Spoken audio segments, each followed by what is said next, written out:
I'd like to call the regular meeting of the North Huntington Board of Commissioners for Wednesday, September 20th, 2017 at 7 p.m. to order. Roll call, Mr. Turley. Commissioner Harold. Here. Commissioner Higas. Here. Commissioner Bertani. Here. Commissioner Gray. Here. Commissioner Facenda. Here. Commissioner Casera. Here. Commissioner Martino. Here. Everybody please rise for the Pledge of Allegiance and remain standing for the opening prayer by Pastor Bruce Judy of the United Methodist Church. I pledge allegiance to the flag of the United States of America and to the republic for which it stands, one nation, under God, indivisible, with liberty and justice for all.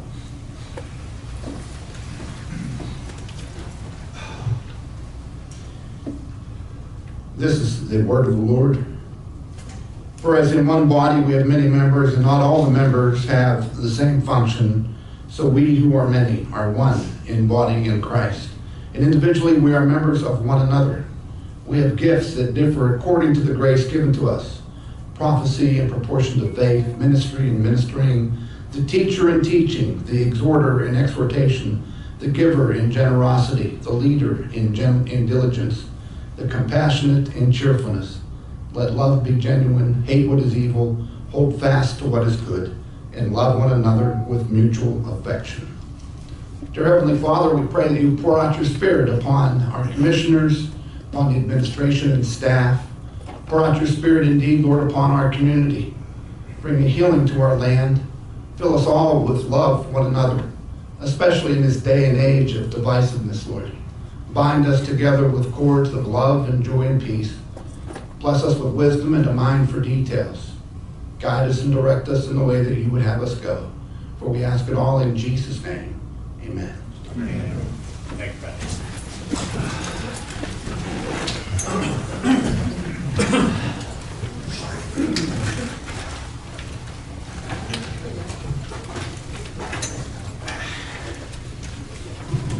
If anybody would like to speak tonight, please sign your name at on the podium. And remember that meeting is being electronically recorded and video streamed. How are you?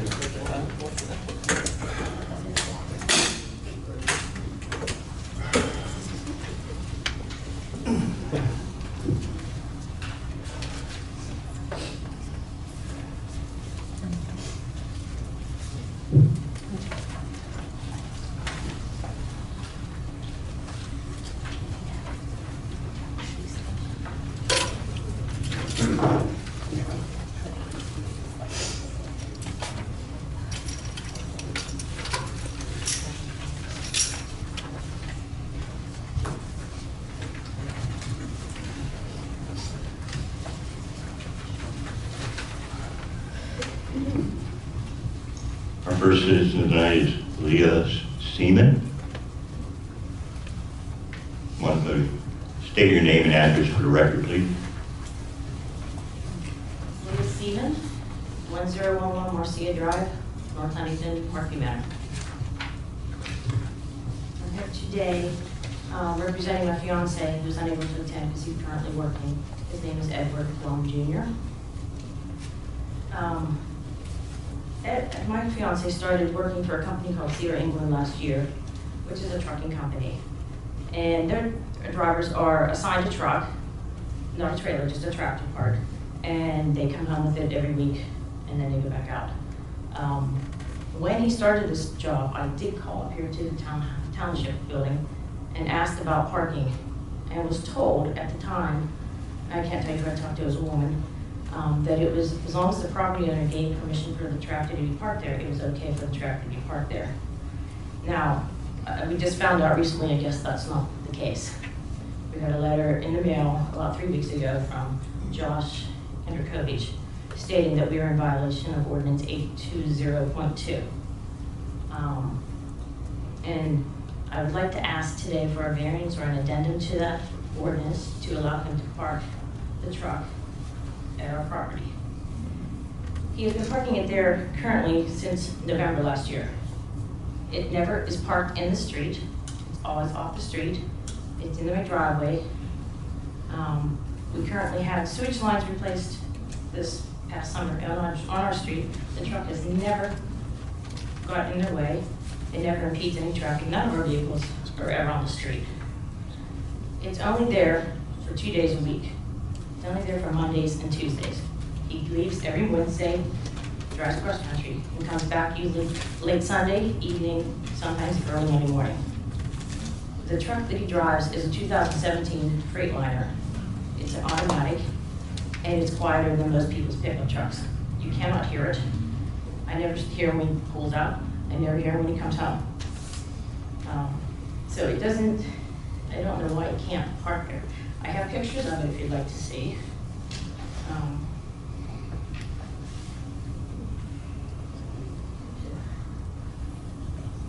Sure. The pickup truck is currently showing parking in the stone portion of the yard because of the asphalt that's being replaced with the sewage lines. Normally, it's parked where my car is parked. So the only person that the truck inconveniences while it's parked there is me, because I can't park next to my driveway. Truck is a well-maintained truck. The company is very good on maintaining it. It's not, we're not running a trucking business out of our property. He just parks it there for 2 days where he has to keep it clean and restock it. He has to find a place that has to be secure to keep this truck. It is in his name. If he cannot do that, he's going to lose his livelihood. And finding a place to park a truck like this in this township is near impossible.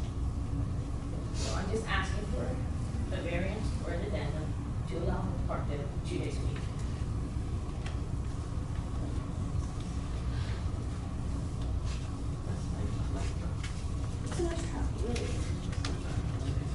I know.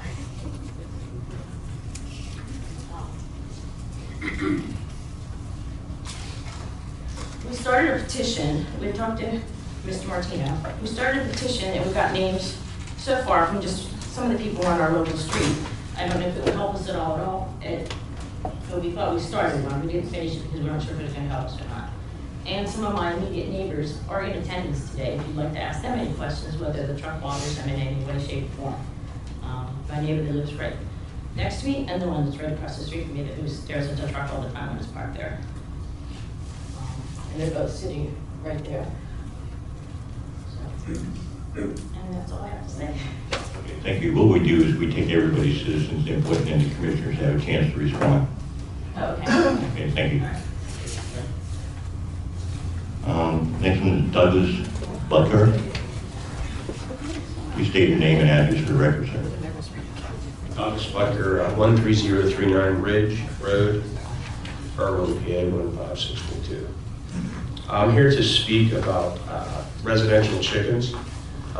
It was my understanding that a few years ago there was a proposal in front of North Huntington to decrease the acreage allotment for residential chickens to a quarter-acre lot.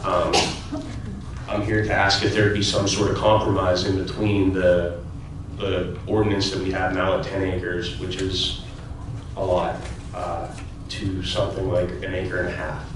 I realize that by making it an acre and a half, you would limit all the neighborhoods from having residential chickens that have quarter-acre lots. And by being an acre and a half or something around there, the new developments that might not want chickens everywhere and want to build a house, that would limit that to away from them. So that's my question. Thanks. Thank you. Next citizen is Tracy Cahill. State your name and address, please, for the record. My name is Tracy Cahill. I live at 2021 Pierce Street, North Huntington. I do have a small packet of information for each one of the commissioners. Would it be okay if I give it to you?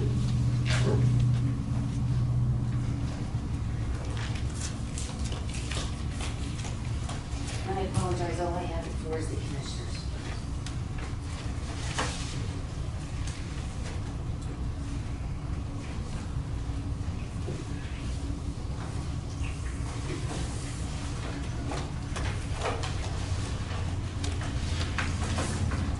I'm here today to talk to you about getting our road considered public, whether it be public street or a public alley. I live on a street in the 6th Ward. Mike is our commissioner. I've talked to him several times. I've been on the action portal. I've sent letters and emails concerning the condition of our road. It turns out, after talking to Mike, our street is considered a private street. Unfortunately, during the time it's been considered private, North Huntington Township has done several actions to show that it's actually public. And what I mean by that is you guys have street sweeping, snow removal, you've installed a guardrail, and you've applied for, the municipal liquid fuel program. You've included our street for that, and you are receiving funds for the maintenance of our street. Unfortunately, you can't have it both ways. So you're receiving funds, you're maintaining it, and now it needs repaired desperately, and I'm told you can't spend public money on private roads. Well, you're playing both sides of the coin, and unfortunately it just doesn't work that way. We're a very small street, we're only a quarter of a mile long, we're very narrow, we're at dead end. It's only wide enough for one car. I don't see where the funding is going to be extreme. I don't understand the true aspects of the difference between a public street and a public alley. If it requires less to be a public alley, we'd be more than happy to accept that designation, just as long as we can get blacktop. We have giant potholes on our street. As you can see, I've attached pictures of the road in question. And it's awful. Some of the potholes are more than 18 inches deep. Half of the road on one side has eroded. It's not even there anymore. I'm worried because we have several retired people that live on that street. One is a retired Marine, we've got a retired school teacher, and a retired veteran that actually pays 0 property taxes. If an emergency vehicle needs to get down there, I'm concerned. There's quite a few families with little kids riding bikes. I'm worried about them. And you guys put a street sign up that says Pierce Street. The blue Pierce Street sign. That is an North Hampton Township issued sign. So I'd like to work together with you guys and see what we can do about just making everything on the same page. That's all. Whatever we need to do, we're willing to work with the township. Several of my neighbors are here, my husband, Mr. Dance. Whatever you need us to do, we're willing to come up and speak to you. That's about all I have to say. I hope there's enough information that I've provided to support, our position. And if you have any questions, you have my address. Thank you. Our next citizen is Pat Lynn.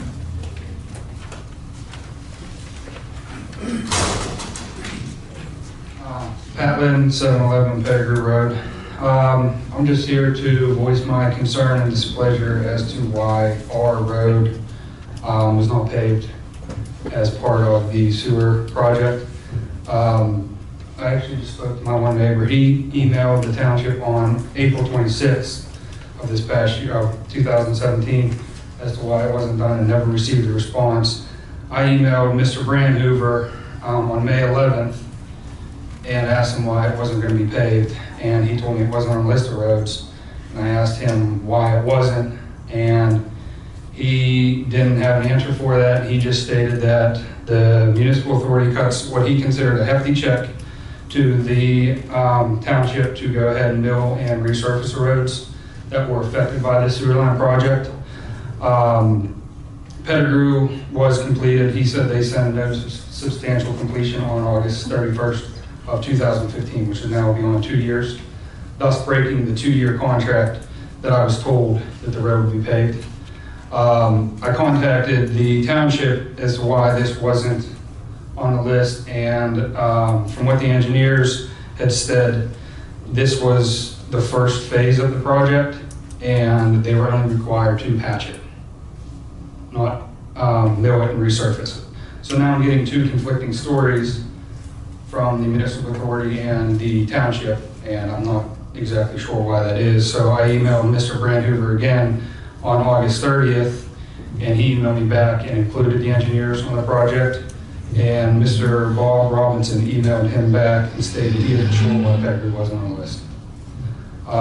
So I asked Mr. Robinson why can't Pettigrew be moved up to this year, and one of the roads that the project was just recently done be pushed back to the beginning of next year. And he pretty much told me that it would cost a fortune to do that, and it wasn't feasible for that to happen. I noticed Ormsby, Semple, Marvin, as well as 2 other roads, I think Devereaux and Russell, had their projects done well past when Pettigrew was done, and those roads are already done. I did reach out to Mr. Casera, Commissioner Casera. I thought he was our commissioner, but it's Mr. Martino. And he did agree that the road should have been paved and there was a mistake made. I make mistakes every day. I just don't understand why I'm getting conflicting stories from the township. So I just want to see if this road can be done this year. Why a road that is on the list to be done can't be moved back to the beginning of next year. Thank you. Next citizen is Sean Beck. So I'm actually here with Todd. Just state your name and address for record. Thank you. Sean Beck, 701 Pettigrew, right? So I actually probably couldn't have just came up here with Todd, but just the whole sewer line project has been, very frustrating. In our case, we had BCI, right? BCI was basically fired from the job. They didn't meet the, you know, the deliverables that they were supposed to do. The timeline was stretched out, and yet again, you know, the street being paved 2 years past the point that it was from the conclusion of the project to, you know, August 31st was 2 years. And to me, it's just, it's crazy. We watched Wayne Drive, which is at the end of Pettigrew, get paved twice. So one time it was paved, it wasn't a very good job, it got torn back up and repaved. I took a video, be willing to show to anyone that wanted to see it. You could literally drive around the whole Penns Woods area and see every street that is at the sewer line repair work on, and it's paved. The streets that Pat got off are just a few. I got a 7-8 minute video that literally you drive around and take a look at it. So I want to thank Pat for organizing the street. We have a fair amount of Pettigrew people here, so I don't know if you want to put your hand up or something just so you can see the support. All right.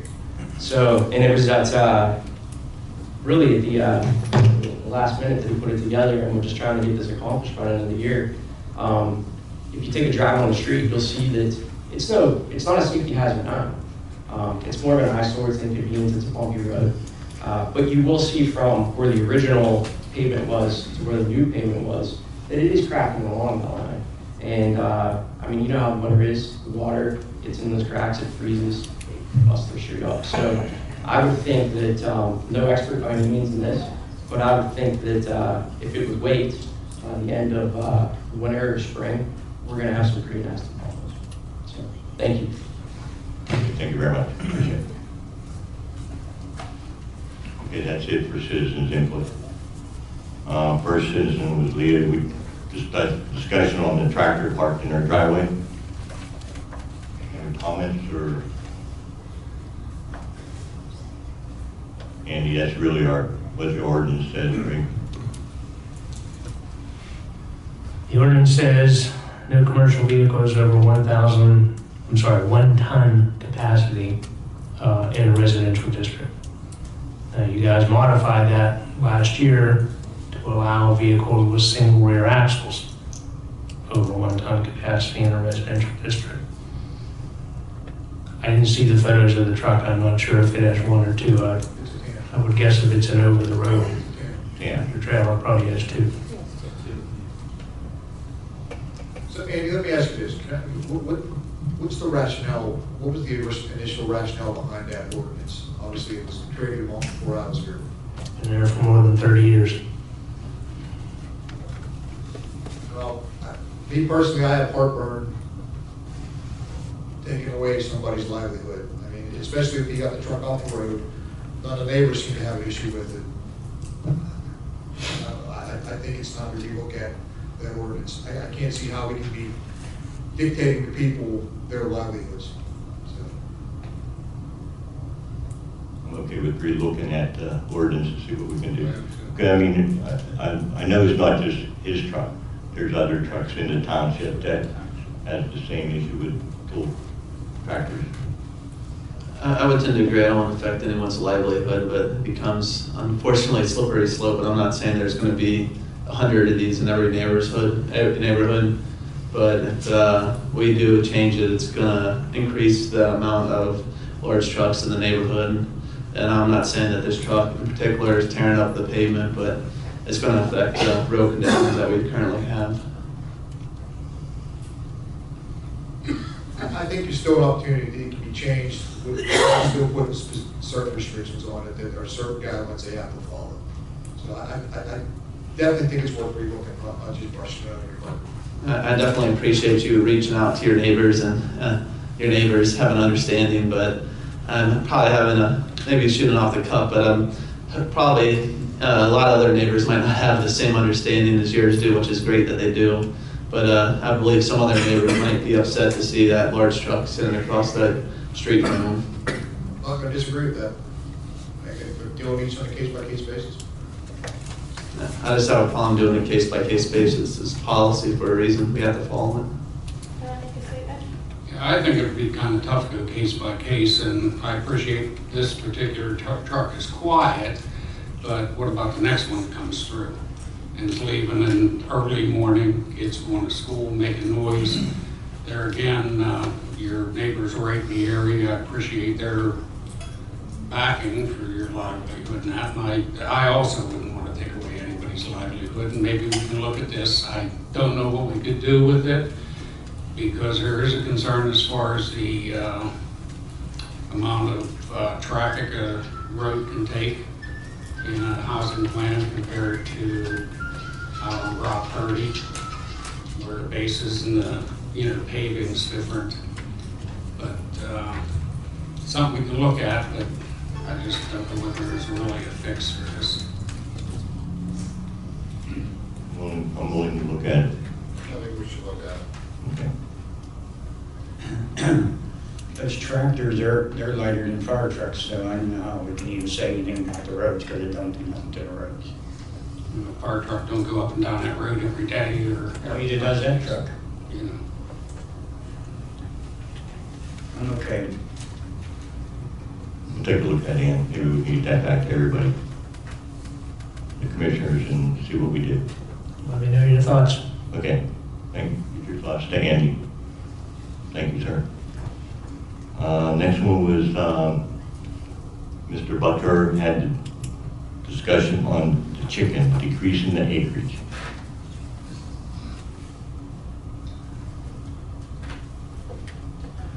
Well, I think at least many of the commissioners were here when this came up a few years ago, and it didn't happen partly because of the size of the lot. I believe there's some other reasons too. So it sounds like the question is whether we want to revisit it for slightly larger parcels. Mr. Butler and I have spoken, and he's aware of the situation. I agree with you, Mike. Back then, I think we had a crowd here the one night. I think there was about 15 people that wanted chickens.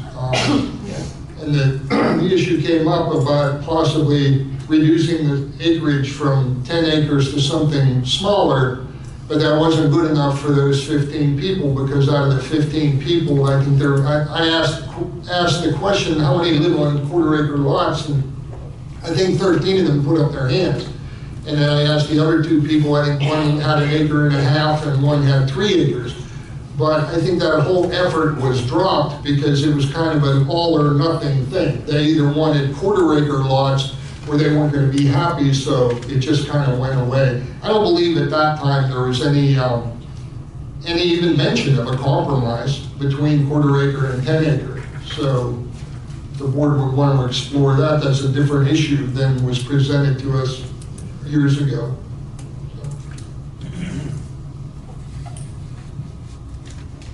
Anybody else's thoughts? You want to revisit it? No?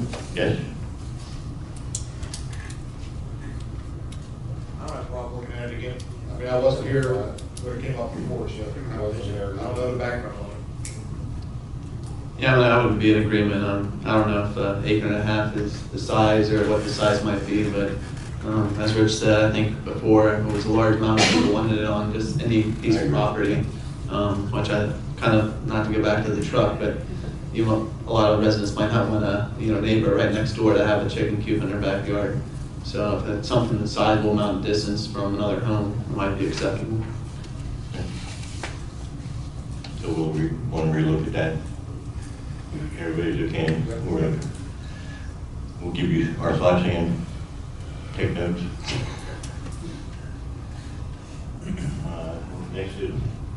Next citizen was Tracy Cahill, a discussion on Pierce Street. Had to do with public versus private. This street has some history. Some years ago, there was some attempt to upgrade it.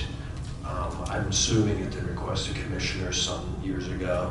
That didn't happen. There were a host of issues, one of which was drainage, trying to drain it properly, which is, as I was out there, I believe one of the reasons is because there's low-lying areas that aren't drained properly. There's nowhere to take the drainage, and that probably contributes to it. So it seems like, as I understand, I've been told some years ago we started doing some maintenance there, some winter maintenance, and I think some patching of some holes, shouldn't have done that. You got a memo from me, actually 2 memos, one in June. We shouldn't be doing it, but that happens.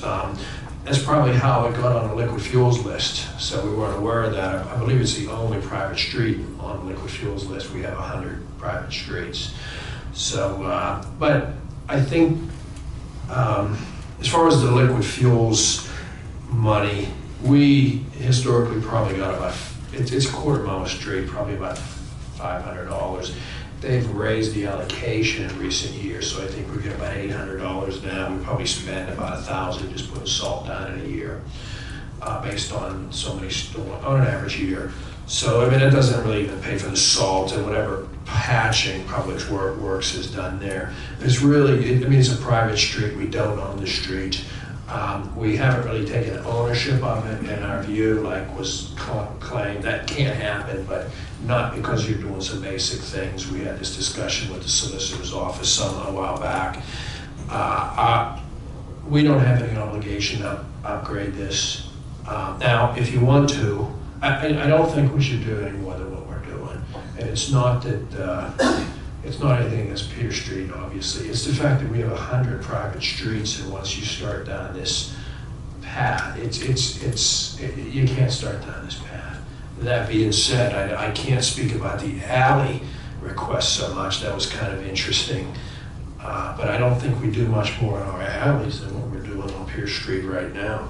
How about pavement? So maybe Rich or Andy might want to add a comment or two about that, but really it's a we have been doing some work there. There was an attempt to make it a public street some years back. There's a file on it, but it is a private street. And the question is, do you want to start down a road where you're taking over and upgrading at the public's cost, a private street making it a public street? There's a large cost. There's utilities involved. There's drainage, which apparently the reason it didn't get off the ground years ago was because of the drainage problems and not getting easements and not having anywhere to take the drainage. So, you know, ideally these things are designed to make public streets right at the outset. Then we take them over. It's our normal practice. We don't usually come in and take over a street in poor condition and upgrade it at our cost. We take it over in good condition, maintain it for the future.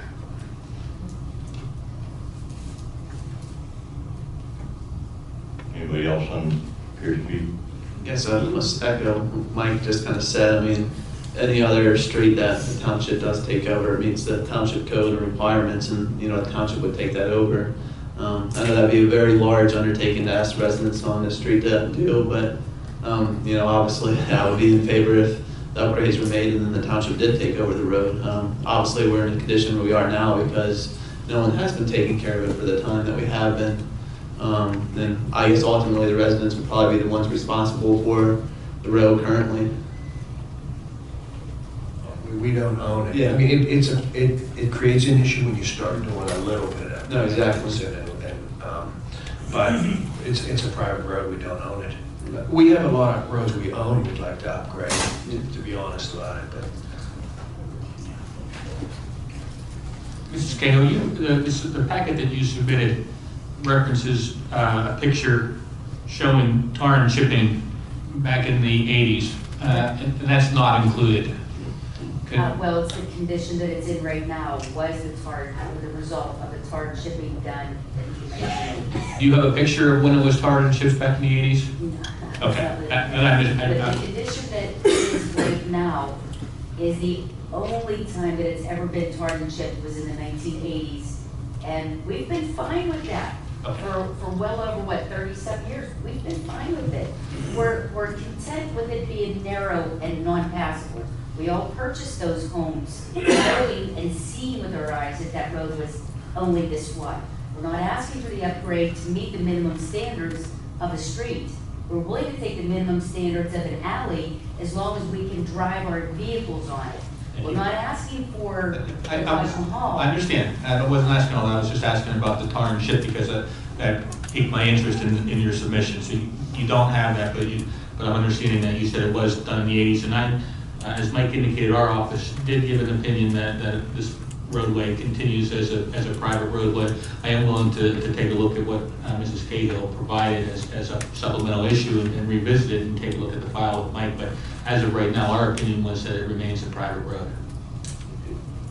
If I could add to that a little bit of the history, Mrs. Cahill, the lady sitting right next to you, your neighbor there, Mike Turley and I have gone up there and inspected some of her concerns.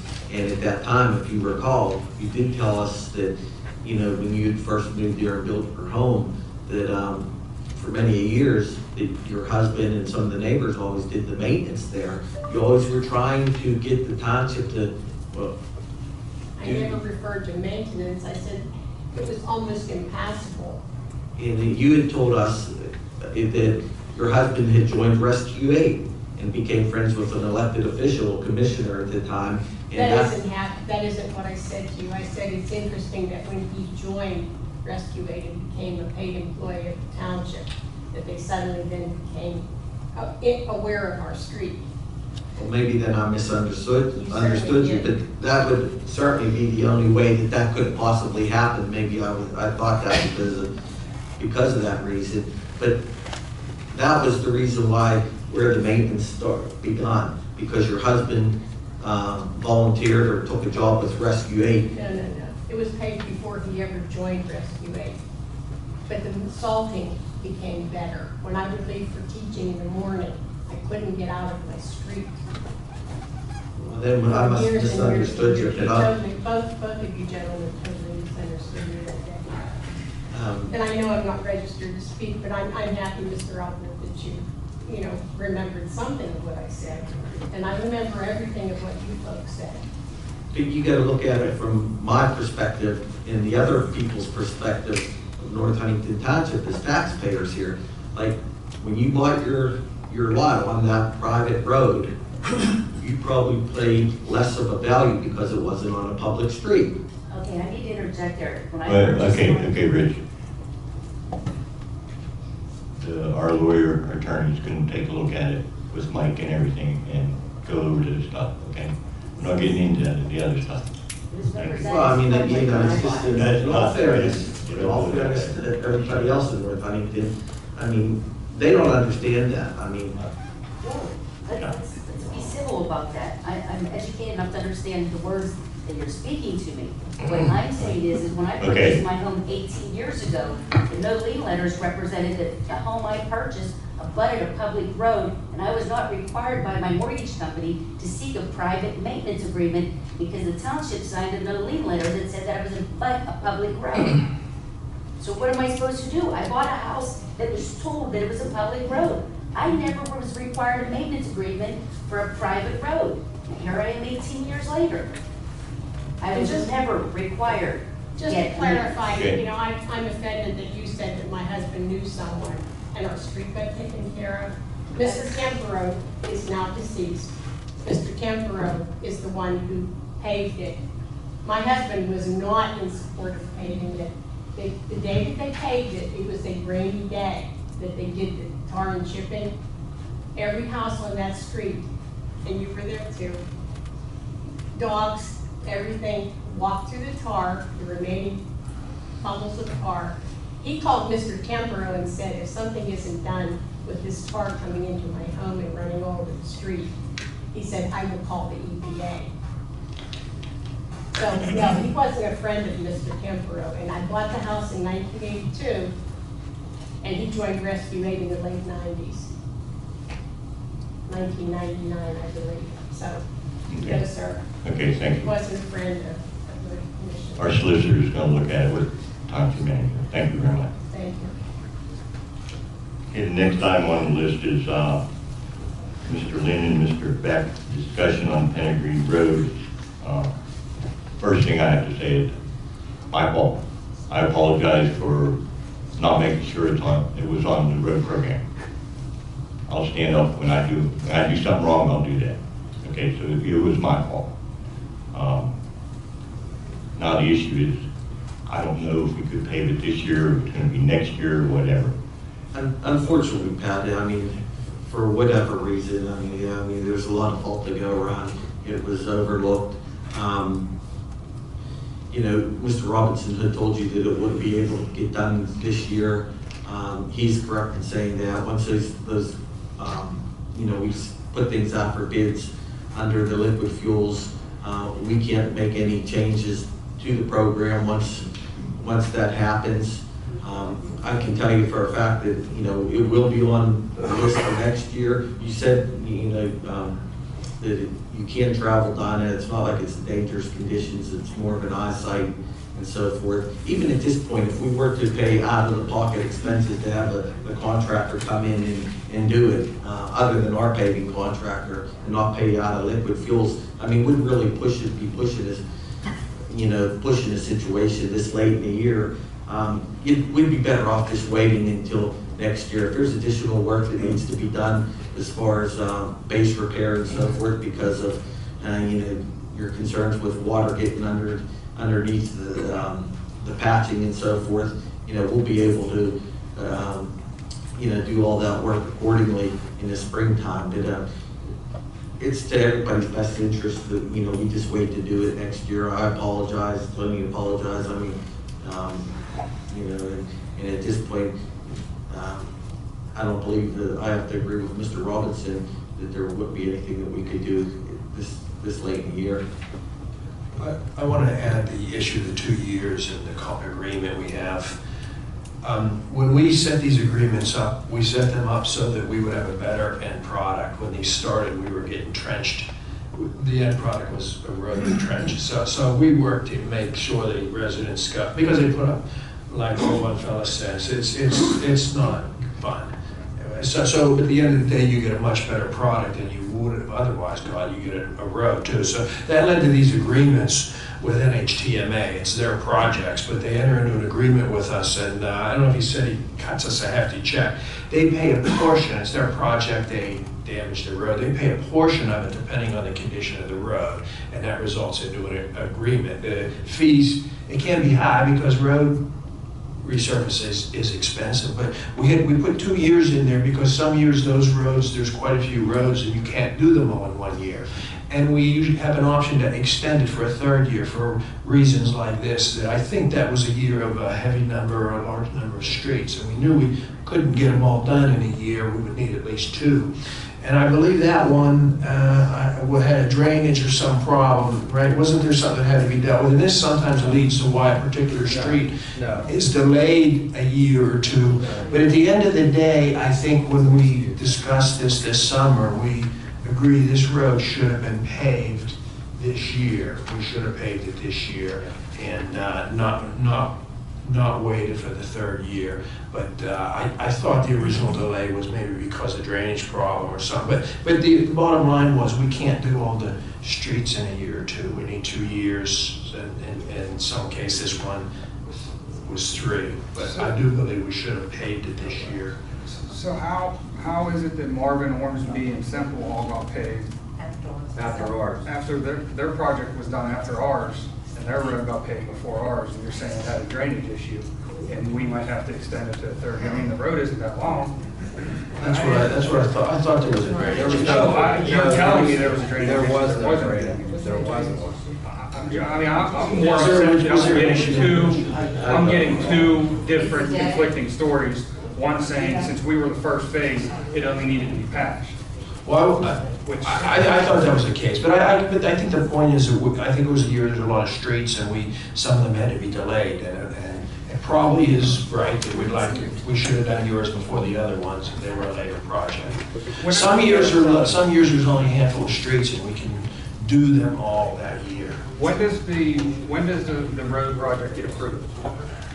We're working on next year's road project now. Okay, so if we sent an email back in April or May, it couldn't have been done even if we bumped the road out. It was approved in March. It was approved in March, but the bids, they all went out in February. The roads can't get pushed back to the next year after they're accepted on bid. Once we approve the road program, it goes through the state, and we can't take any off, so that's the way it has to be. And I understand, and I think we should make sure your road is passable for the wintertime for our trucks too, and for you guys to get back and forth. So If they have to patch it or whatever they have to do, we need to do that. And as I mentioned, I think Bob looked at the road and thought it was in reasonable condition to be paved next year, and it wasn't gonna be those sort of problems. The other ones were fine too. Yeah. The other ones were just like ours. Central's a dead end, just like ours. There's 2 other cul-de-sacs right in the area.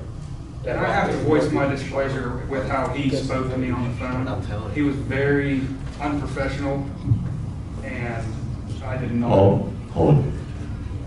The citizens' input gives you opportunities for the commissioners' input back. So you have your chance, okay? And if someone, you can discuss that if he had an issue with the way he spoke to you. Go up here and see Mr. Turley during the day or something like that, or give him a call and discuss that part of it, okay, sir? Thank you. So if it was next year, what time frame next year? When do you begin the paving season? well, that'll vary. You know, we're in the process, as Mr. Turley had mentioned, that we're starting to put our road list together for next year. Pettigrew will certainly be on that list. And as I said, you know, I don't know what happened. Something happened. We apologize. There's nothing we can do at this point. I don't think it'd be to our best interest to go ahead and rush through and try to get it paid for either this year. As long as it's not a safety issue, you know, you guys will be fine throughout the winter. Okay. We put it out for bid, and it varies. You know, we'll put it out maybe beginning of the year once the, you know, we get all the bids back from the contractors. This year we started paving, I believe in, May. You know, we started they started paving in May. It was right after school, I believe. It was let out. Can we request that our road be paved first? Yes, May. I will be on that. Yeah, I mean, we can certainly make sure that it gets paid. I can't say May because our contractor we may not even have the roads necessary work accomplished for them to come in and start paving. It might be till June, but I can almost promise you that we will see that whenever our contractor for next year comes in, that, you know, Pettigrew's one of the first roads that we can do. Go for it. I'll work on that. Thank you. We should have paved it this year. We even wrote the agreements that way because we don't want to wait 3 years, but sometimes we need to wait 2. This should have been paved this year. Okay, that's it for response for citizens input. Next item on the agenda is approval of minutes for the special meeting August 10th, 2017. Motion approved. Second. Discussion. All those in favor say aye. Aye. Opposed? Ayes have it, 7-0. Approval of minutes for the regular meeting on August 16th, 2017. Motion approved. Second. Discussion. All those in favor say aye. Aye. Opposed? Ayes have it, 7-0. Payment of bills. Make a motion, we pay voucher number 74794 and through voucher number 74890. Second. Discussion. All those in favor say aye. Aye. Opposed? Ayes have it, 7-0. Next item is staff reports. Public Works report, Mr. Elbert. Anybody have anything for Mr. Elbert? Rich, I'd just like to thank you for the work on Moss Drive. It lingered out there for a little while, but it got done and I appreciate it, and so does the resident. And, I don't know if we've had rain since then, but I guess we'll have to see how it works. Right. Fortunately, you know, we're starting to catch up on some of these back work requests that are lingering on all summer long. So. Thank you. Did you have anything for the commissioners? I have nothing else to add. Thank you. Okay, thanks, sir. Parks and Recreation report.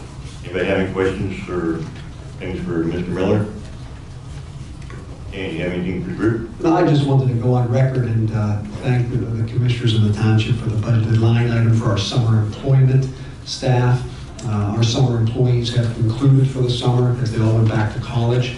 And as we enter our second season, we're just as busy now in the fall as we would be in the summer with less people. So the budget that you provide us for the summer staff is certainly well appreciated. Thank you. Okay, thanks, Dan. Next item is police report. Anybody have any questions for Mr. Mahinsky? Yes, I have, Rod, you become a popular man on Airview in Verdant with, I had several requests from residents about speeders in the area, and I really appreciate you and your staff stopping up there. And Huski, you have anything for anybody? No. Thank you, sir. Emergency manager report. May I have anything for Mr. Palmer? No? Next item is planning and engineering report. Fire officials report. Okay, nothing for any. Subdivision and land development application report. Mr. Blanco. There are 3 resolutions for consideration tonight. The first regards subdivision 9 of 2016, the Woodridge Estates Phase 2 subdivision plan. Motion to approve. Second. Discussion. All those in favor say aye. Aye. Opposed? Ayes have it, 7-0. Second resolution is for subdivision 15 of 2017, the Nedley consolidation plan. Motion to approve. Second. Discussion. All those in favor say aye. Aye. Opposed? Ayes have it, 7-0. And the third regards subdivision 16 of 2017, the Wetesca consolidation plan. Motion to approve. Second. Discussion. All those in favor say aye. Aye. Opposed? Ayes have it, 7-0. That's all I have. Thank you. Thank you, Mr. Blankman. Next item is the solicitor's report. Mr. Alexander. Thank you, Mr. President. There are no action items on the solicitor's report this month. Thank you. Next item is township manager report. Mr. Turley. First item is an action to approve the August check register. Motion to approve. Second. Discussion. All those in favor say aye. Aye. Opposed? Ayes have it, 7-0. Second item is the August 2017 budget report.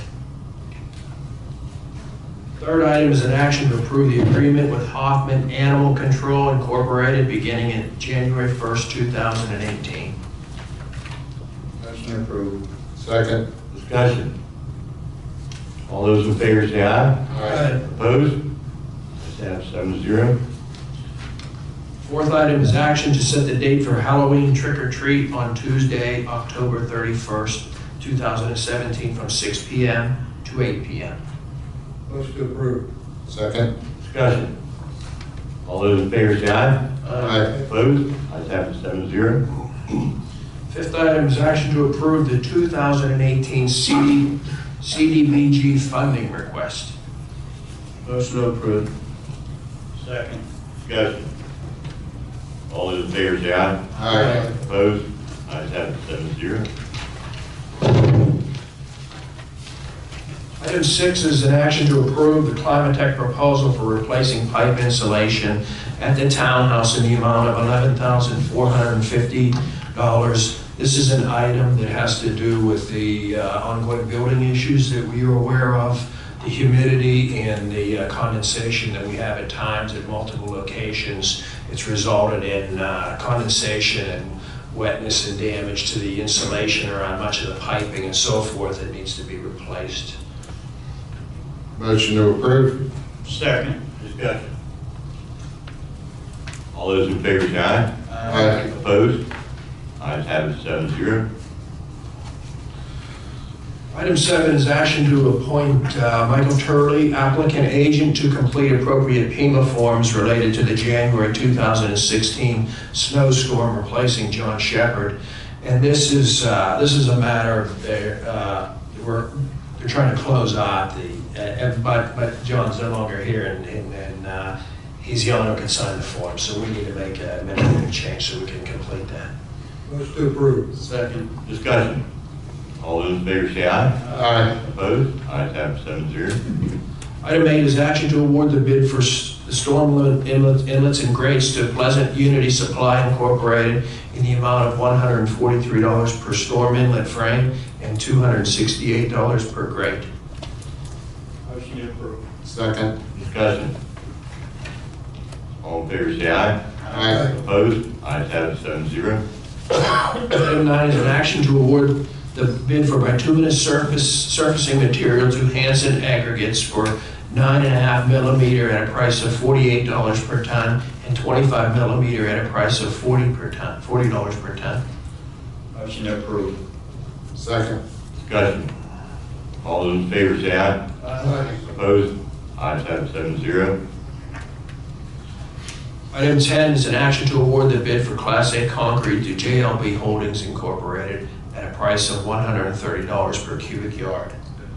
Motion to approve. Second. Discussion. All those in favor say aye. Aye. Opposed? Ayes have it, 7-0. Item 11 is action to award the bid for anti-skid material to Ligonier Stone and Line Company at a price of $23.14 per ton. Motion to approve. Second. Discussion.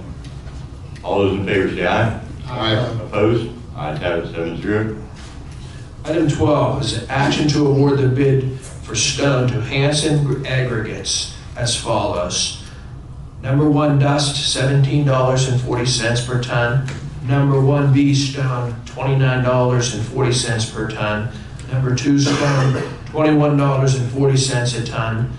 Number 2A stone, $17.80 a ton. Number 2B stone, $20.90 a ton. Number 3 stone, $20.90 a ton. And number 4 stone, $20.90 a ton. Motion to approve. Second. Discussion. All in favor say aye. Aye. Opposed? Ayes have it, 7-0.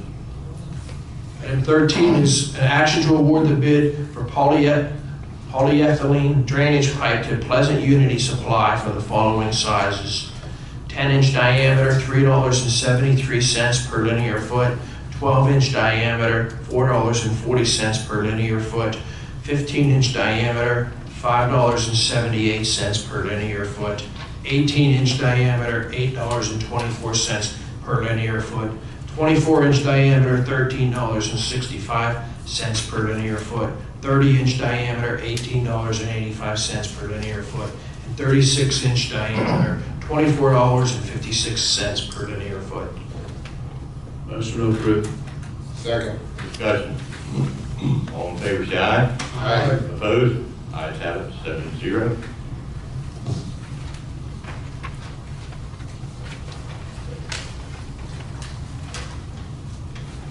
Thank you, Mr. Turley. Next item on the board is further board comments.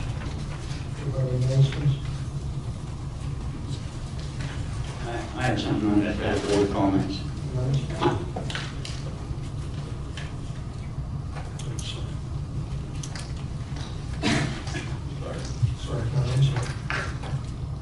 I'm sorry, go ahead. I'd like to have put on the agenda about having Officer Justin Morgan's dog put on as a K9 unit. I'd like to have put on the agenda and propose to the public.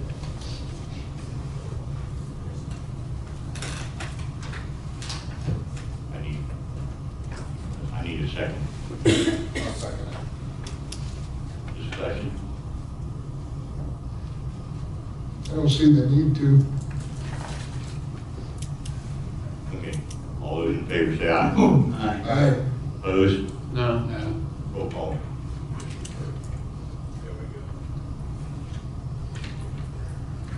Commissioner Harold. Yes. Commissioner Hodges. No. Commissioner Bertani. Yes.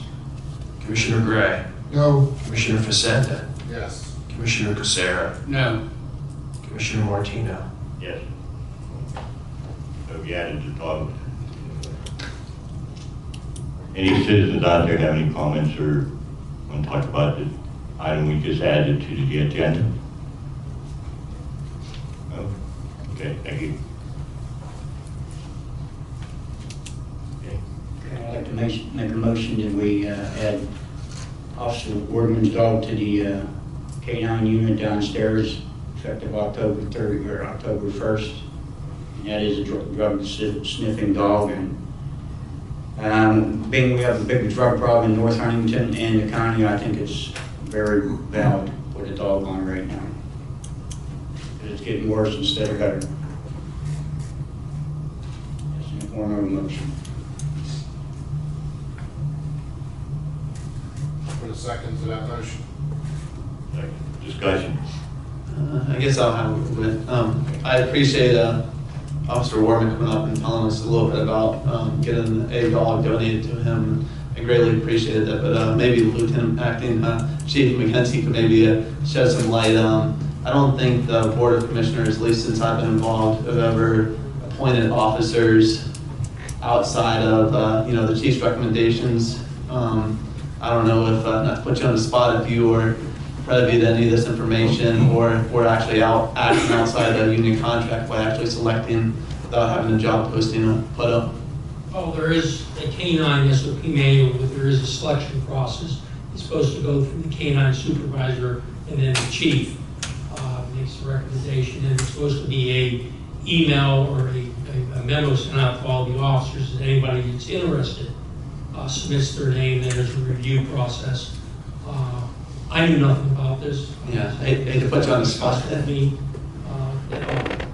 and that's where I'm totally supporting of getting another dog.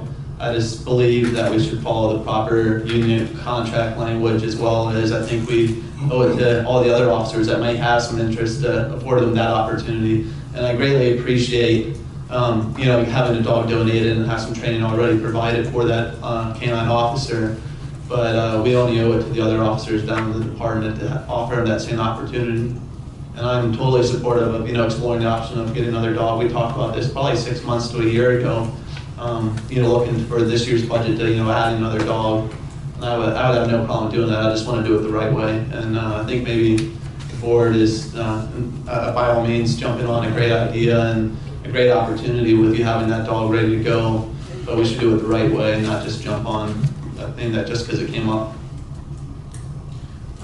There's some questions about the ownership. We usually own, I would add, I have some concern. We usually own the dog and it's done differently. We don't own this dog that I know of. And so would we purchase the dog then, or how did some of that work? There's a few questions, but it will be worked out. I believe in the past we have purchased a dog for $1 off of, I believe, Bruce Keffer, we purchased one of his dogs. But my concern is that we talked about this a couple months ago and it wasn't in the budget. And yeah, we got the dog donated, which I give them kudos for going out doing that, doing the training. But there's other costs involved. There's outfitting a vehicle that's going to run about $4,200, I believe, for the cage, the hot pop, and some other equipment in it. There's an annual cost to the officer of about $11,000 added onto his salary because they get paid a half-hour overtime for every day to take care of the dog. And there could be extra pay as far as overtime because of them being off for mandatory training. They have to have maintenance training. You got vet bills, you got equipment, you got insurances. There's a lot of cost involved here, and maybe Lieutenant Mahinsky could throw a little bit more on the total of that. And I have to mirror Lieutenant Mahinsky's thing as far as the SOP.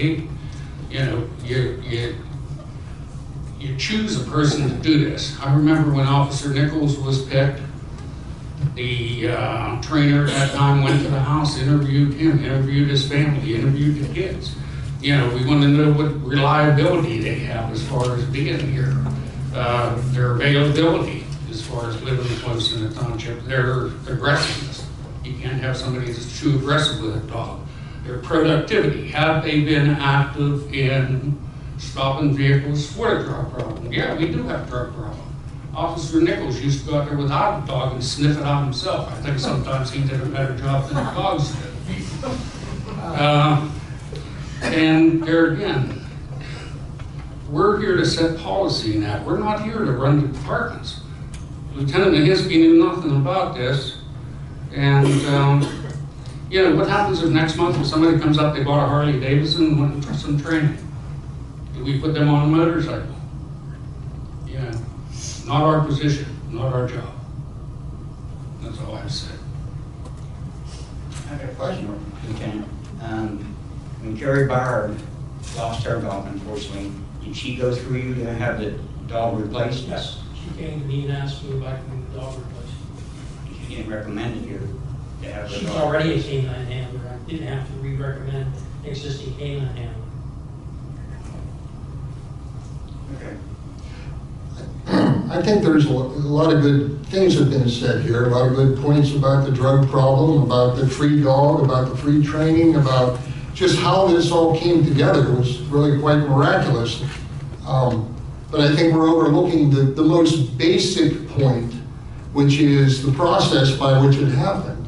I mean, we basically have, to my knowledge, a complete stranger picking the next canine officer, because I think Officer Wardman came to the board and said that he had a friend who knew he was looking for a dog, and it was a particular kind of dog, and then whatever happened, and then this friend came in and said, I have this free dog for you, and then we have this free training. And those are all great things, but we have somebody outside the organization choosing to advance one of our officers without the input of the chief or any of his superiors. I just can't believe this is even considered. Only here would it be considered. I think it shows great disrespect for that man sitting there with the badge on. And everybody, all the superiors. We don't have a chief right now. You know, at one time we had 3 dogs. We had a chief's recommendation to go to 2. Maybe we should wait until we have another police chief to see what they recommend. Maybe we should wait for the manager, a new manager to be hired. Maybe we should wait for budgeting time. Maybe we should follow some kind of organized process instead of it being a free-for-all. This is just amazing. That's all I have. You know you're running for re-election, Rich, thanks. You know, and that doesn't change the position I've held here forever, Dave. Right. And if you think I'm gonna coast out of here, you're wrong. I'm gonna fight you and your cronies till the day I'm out of office. Bring it on, buddy, bring it on. Hopefully the AG will step up pretty soon. I hope they do. I'm waiting. Trust me. Maybe you can reimburse the taxpayers for all the money you cost the township for that. I would gladly pay the $400 or $600 we paid for the outside investigation. What about all the employees' wages? Leave well enough alone. Okay, I have another comment. I do want to say to Justin, that none of this thing as far as the requirements and that had anything to do with you. It's just that's the process. And I feel that that's the way the process should go. And there again, I give you kudos for going out and getting a dog. I know you were a canine handler years ago, you were a dog lover, but there's other officers down there that might be interested in the dog too, and just for us to make that decision, I don't feel this is right. Sir, I did speak to Sergeant Bauer, and she, about this, so she was aware that she was supportive, so. Okay, so if we're done with the fight between you and you two, I got a couple questions for Officer Hiskey, if that's okay. So, all right, Rod. All right, first off, I agree with Dwayne, I do agree with following the process, all right? So my question is to you, if we start the process now, how soon can you come back to us with a recommendation? Hopefully by next month. Okay, I'm good with that, all right? Kudos to, hold on, Gary, we'll get to you in a minute. Relax. Let me have my few minutes here. All right, so kudos to Justin going out and leaning forward in the seat, because back in May, whenever Carrie asked him for get her dog, if you do recall, I did say something about bringing back a third dog into the township. All right, Dwayne, I believe you agree with me. I believe Carrie also agreed with me, and I also asked her, there are 2 trained dog handlers currently on the force downstairs, right? But she also acknowledged that she did agree, and she said, yes, that is the case. One being Justin, the other one being, I believe, Officer Carson. Is that correct? Yes. All right, so we got guys that are already trained.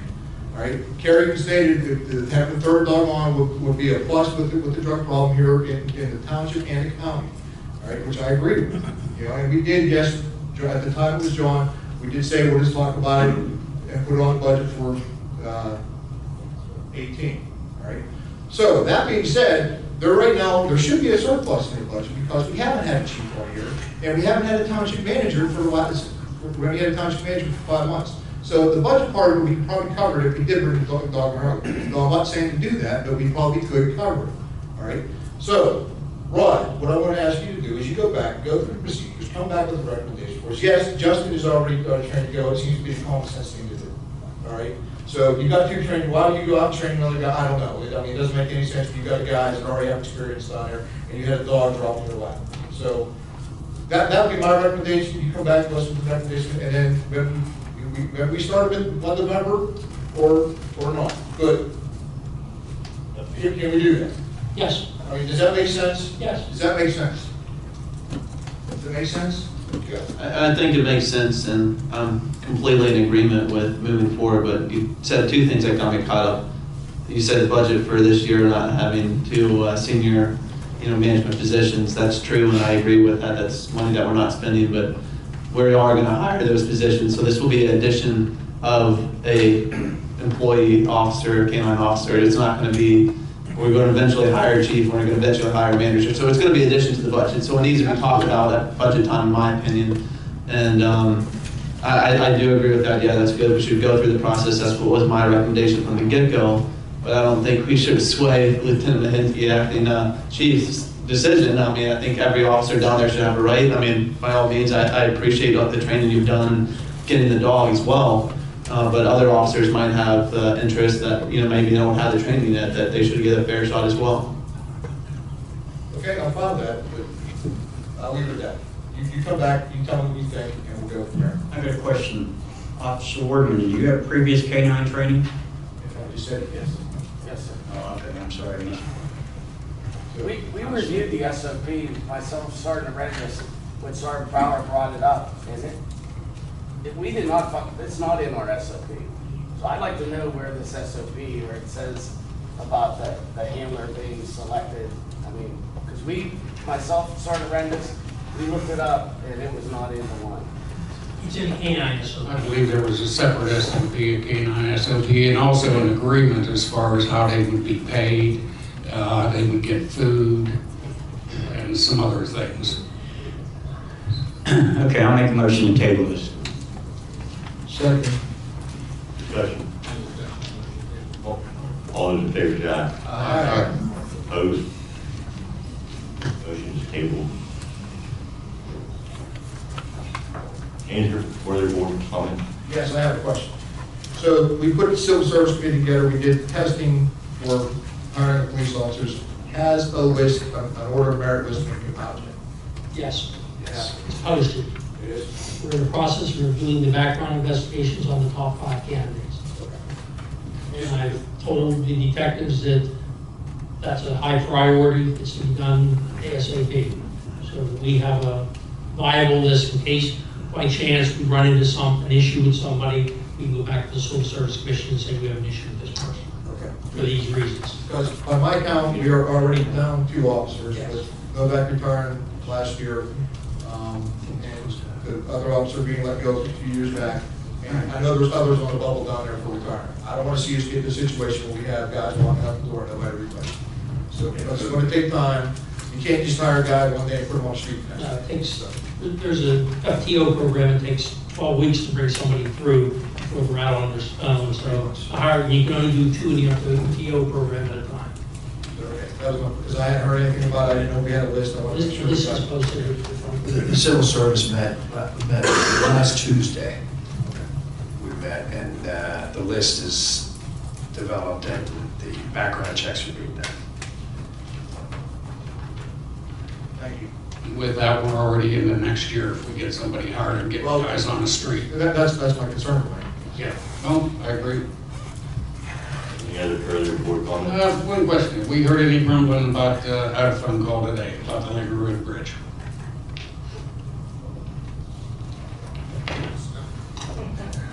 That's a good question. No, Andy, I haven't heard anything recently. I have not heard anything. there was, Mike, I don't remember whether it was correspondence or an email from Bob Zinnick at Bruce Tice's office. I'm going to say back around January, perhaps, that the PUC had ordered PennDOT to begin design of the bridge, and it was to be replaced, I believe, by the end of 2019. But we never got anything. So I don't know whether that was a letter from the PUC or a phone discussion that Bob Zinnick had with them. I can certainly dig that up. I have a file on it, and we can provide a copy to the board with your mail Friday. I know the gas company has sent letters to some people down there about acquired property, I guess to move the gas line. Okay. Would that be part of that bridge process? I would think. I would think. Well, that's something that's got to done. Okay. I guess the big question from their point of view is, do you put it on the new bridge or do you bore underneath the tracks? PennDOT may not want it on their bridge. Okay, thank you. I'll get you some more information. Anything else? Next item is the announcements.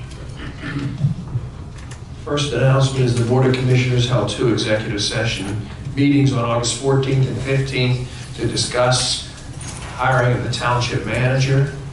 The second announcement is the flu shot clinic will be held at the townhouse on Tuesday, September 26th from 8:30 a.m. to 12 p.m.